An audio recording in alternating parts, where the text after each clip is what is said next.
মহামান্য আদালত আমাদের কাছে পিবিআই রিপোর্ট আছে, আমি সেটি সামনে উপস্থাপন করতে চাচ্ছি।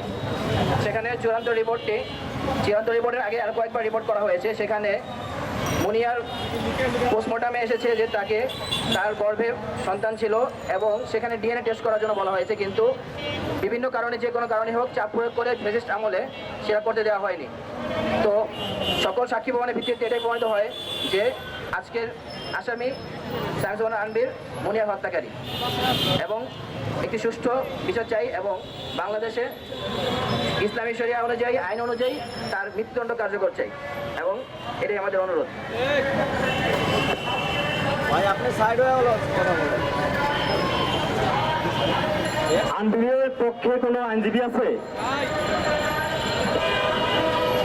এই মুহূর্তে দেখা যাচ্ছে না। নাই